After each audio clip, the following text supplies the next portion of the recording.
আচ্ছা, shape builder টুলের আরেকটু প্র্যাকটিস করব আমরা। এখানে সাপোজ একটা একটা রেক্টেঙ্গেল নিলাম। এই রেক্টেঙ্গেলটা আমরা এইভাবে নিতে পারি না মাপ দিয়ে। রেক্টেঙ্গেলের মাপ নেব হলো 1040। আবার ওয়েট নিলাম, হাইটেও দিলাম হচ্ছে 1040।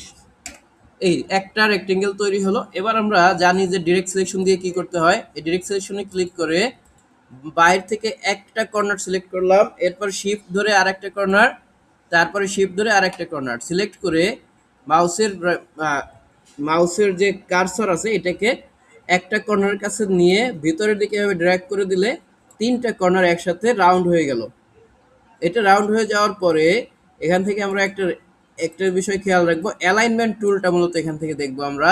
এই যে অ্যালাইনমেন্ট যেটা আছে খেয়াল করি, অ্যালাইনমেন্টের মধ্যে প্রথমে যে অপশনটা আছে এটা হলো অ্যালাইন টু আর্টবোর্ড। দেখেন লেখা আছে এখানে অ্যালাইন টু আর্টবোর্ড, মানে হলো আমরা যে বড় আর্টবোর্ডটা নিয়েছিলাম 3000 বাই 3000, এই আর্টবোর্ডের সাথে এটা অ্যালাইন হবে। অর্থাৎ যদি আমরা এটাকে লেফট অ্যালাইন করি তাহলে এই আর্টবোর্ডের লেফটে যাবে, মিডল অ্যালাইন করলে আর্টবোর্ডের মিডলে আসবে। ঠিক আছে, আবার যদি ভার্টিক্যাল অ্যালাইন সেন্টার করি তাহলে এই আর্টবোর্ডের সেন্টারে আসবে।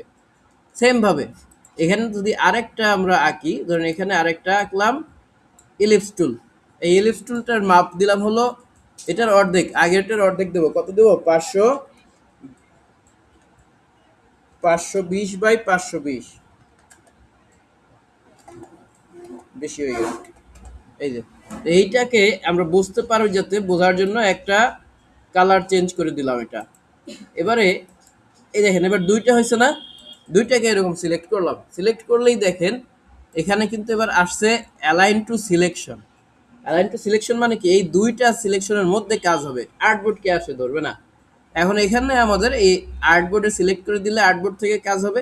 আর যদি এরকম থাকে দেখেন কি হয়, আমরা অ্যালাইনমেন্ট দিলাম, দেখেন এর ভিতরে অ্যালাইন হচ্ছে, এটা দিলাম, দেখেন আর্টবোর্ডকে কিন্তু সে গ্রহণ করছে না। ক্লিয়ার? আর্টবোর্ডের কি মাঝখানে আছে? এটা নাই। তাহলে এক্ষেত্রে কি করতে হবে, আমরা এই আর্টবোর্ড এখানে অ্যালাইন টু তে ক্লিক করে এখানে অ্যালাইন টু আর্টবোর্ড দিব। তারপরে যদি এখান থেকে হরিজন্টাল অ্যালাইন সেন্টার দেই এবং ভার্টিক্যাল অ্যালাইন সেন্টার দেই, তাহলে এটা আর্টবোর্ডের একদম মিডল পয়েন্টে এসে থাকবে। আর্টবোর্ডের একদম মিডল পয়েন্টে নিয়ে আসলাম এটা। এরপরে অ্যালাইনমেন্টের আরো কিছু কাজ দেখবো, খেয়াল করেন। আমরা একটু ভিউ অপশনে গিয়ে দেখেন এখানে স্মার্ট গাইড নামে একটা কথা আছে। এই স্মার্ট গাইডের সামনে টিক চিহ্ন দেওয়া থাকবে। টিক চিহ্ন যদি দেওয়া থাকে তাহলে আমরা যখন একটা রেক্টেঙ্গেল আনবো বা যে কোনো একটা শেপ আনবো তখন আশেপাশে বিভিন্ন গাইডলাইন আসবে যে আমার এটা ঠিক জায়গায় অ্যালাইন হয়েছে কিনা। সাপোজ আমরা এখান থেকে আরেকটা এলিপস টুল নিলাম। এই এলিপস টুলের মাপ দিব হলো 260 বাই 260, এটা এঁকে দিলাম। এখন এইটাকে সিলেকশন টুলে ক্লিক করে এটাকে মাউস থেকে ড্র্যাগ করে এমন পজিশনে এনে রাখবো যেখানে এরকম একটা একটা লাইন শো করবে। দেখেন নিচের দিক থেকে একটা লাইন শো করছে যে এটা মিডলে আছে, আবার উপরের দিক থেকে বাম দিকে ডান দিকে একটা লাইন শো করছে যে এটা উপরের দিকের যে ছেদ বিন্দু আছে এই দুইটা শেপেরই, এই শেপটার উপরে একটা একটা শেপের বিন্দু এখানেও ছেদ করেছে এবং নিচেও ছেদ করেছে।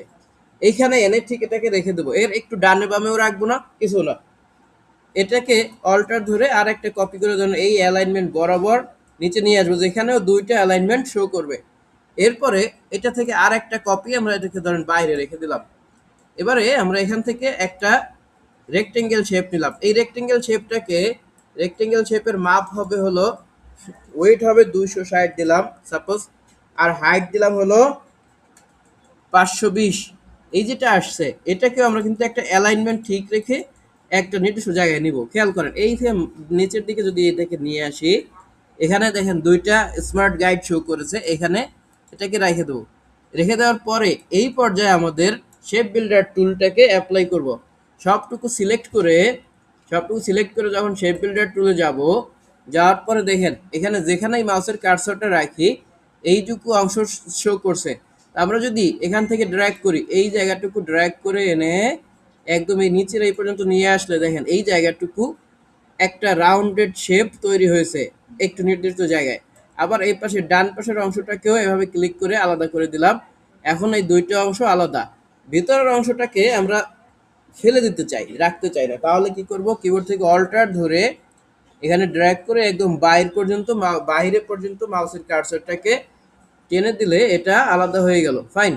এরপরে সিলেকশন টুলে ক্লিক করে বাইরে একটা ক্লিক করলাম, দেখেন এটা আলাদা, দুইটা শেপ এখন আলাদা। প্রথম যে শেপটা আছে এটার মধ্যে কালারটা চেঞ্জ করে এটা ইয়েলোই থাকলো, দ্বিতীয় যে শেপটা এটাকে কালার চেঞ্জ করে আমরা একটা গ্রিন কালার এখানে দিয়ে দেই। এরপরে এই যে মাথার কর্নারটাকে মনে করেন রাউন্ড করব।